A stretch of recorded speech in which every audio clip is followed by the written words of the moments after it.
জয় নিতাই, জয় গৌরহরি। শ্রদ্ধালু ভক্তগণ, আপনাদের শ্রী রাতুল চরণ বন্দনা পূর্বক আমার পরম আরাধ্য জীবনোধন শ্রী গুরুদেবের শ্রী রাতুল চরণ বন্দনা করছি।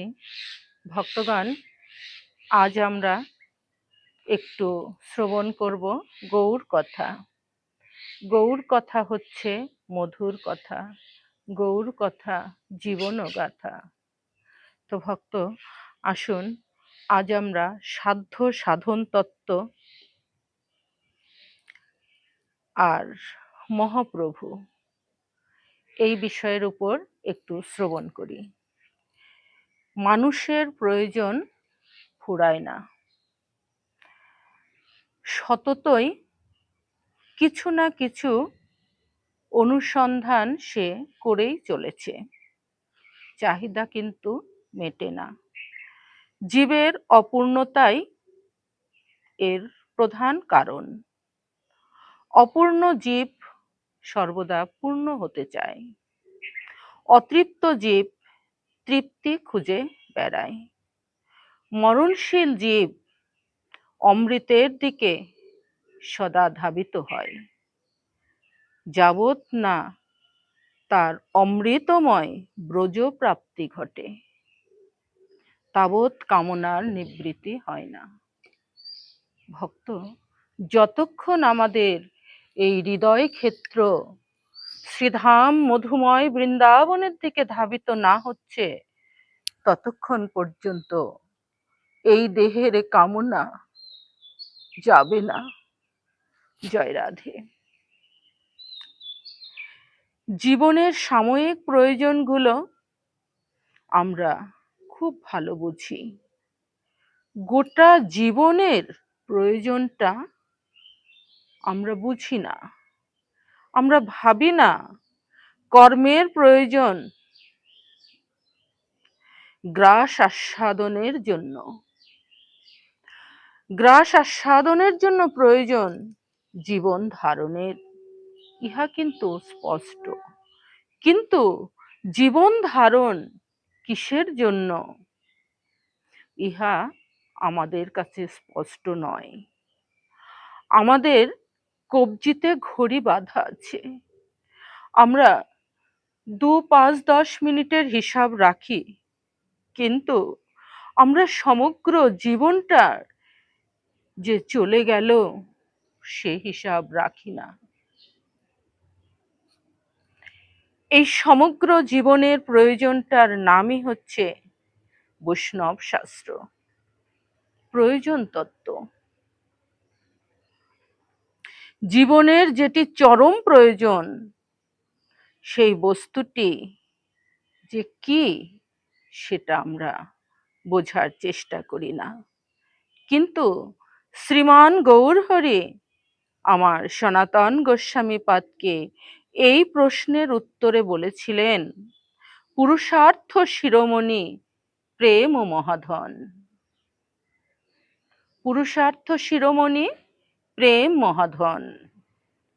যে প্রয়োজন মিটিলে সকল প্রয়োজনেরই নিবৃত্তি ঘটে, তা হলো প্রেম ধন। তাই প্রেম প্রয়োজন। যে প্রেমের অভাবে আজ সৃষ্টি খা খা খা করছে,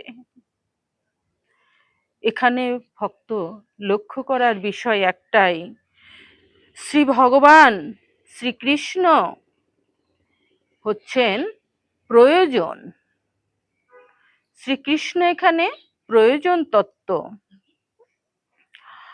এমন কথাও তিনি বলেন নাই, কারণ এই যে ভগবানকে পাইলেও সব পাওয়া হয় না হৃদয়ে যদি প্রেম না থাকে।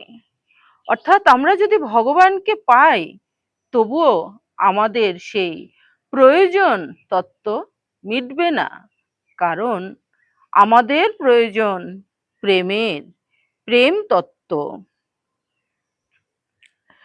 কংস, শিশুপাল প্রভৃতি কৃষ্ণকে পেয়েছিলেন, কি পেয়েছিলেন? তো পেয়েছিলেন, কিন্তু তাদের প্রাণে প্রেম ছিল না। প্রেমহীন বলে তারা কৃষ্ণকে আস্বাদন করতে পারে নাই। কেমন জানেন? খাদ্য আছে কিন্তু ক্ষুধা নাই। ভোগ হইবে কিসে বলুন? ক্ষুধার প্রয়োজন, প্রয়োজনটা ক্ষুধার, খাদ্যটা পরে।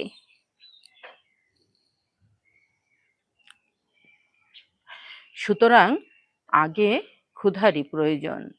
কৃষ্ণ আস্বাদনের ক্ষুধাই হচ্ছে প্রেম। প্রশ্ন উঠতে পারে, খাদ্য আছে ক্ষুধা নাই, এ যেমন কষ্টদায়ক অবস্থা, তেমনি ক্ষুধা আছে অথচ খাদ্য নেই, ইহাও তদপেক্ষা অধিকতর কষ্টকর নয় কি? আমার উদরে প্রচন্ড বেগে ক্ষুধাগ্নি দাউ দাউ করে জ্বলছে, কিন্তু আমার সামনে খাবার নেই, সেটাও তো ভক্তগণ কম কষ্টের না। এই বিচারটা লৌকিক জগতে খাদ্য ক্ষুধা সম্বন্ধে একান্ত ভাবেই কিন্তু সত্য, কিন্তু পরলৌকিক বা অপ্রাকৃত যে ক্ষুধা, প্রেম সম্বন্ধে একেবারেই কথাটা সত্য নয়। প্রেম নাই কৃষ্ণ আছে এমন দৃষ্টান্ত আছে, কারণ প্রেম নাই সেখানে কৃষ্ণ আসছে। যেমন কংসাদি, কংসের মধ্যে প্রেম ছিল না, কিন্তু কংসে কৃষ্ণ ছিল। কিন্তু প্রেম আছে, কৃষ্ণ আসে নাই। প্রেম আছে কিন্তু কৃষ্ণ আসেন নাই এমন দৃষ্টান্ত আছে কংসদের মধ্যে, কিন্তু প্রেম আছে কৃষ্ণ আসেন নাই এমন দৃষ্টান্ত কিন্তু কোথাও নাই। আছে ভক্তগণ? নেই তো। শ্রীকৃষ্ণ কার্যত তত্ত্ব, প্রেমের এক অনির্বচনীয় স্বভাব। কারণ কৃষ্ণ প্রেম ভরে তাকে ডাকলে তিনি আসবেনই আসবেন। প্রেম রূপ ক্ষুধা হৃদয়ে জাগলে অখাদ্য বস্তু, প্রেমের বিগ্রহ যেখানে, প্রেমের ক্ষুধা যদি হৃদয়ে জাগে সেখানে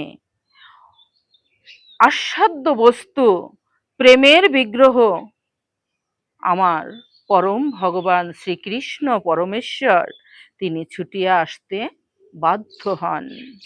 এভাবেই তিনি প্রেমের অধীন। তো ভক্তগণ, এখনকার মতো আমরা এতটুকুনি শ্রবণ করি, পরবর্তীতে আবার আমরা শ্রবণ করব।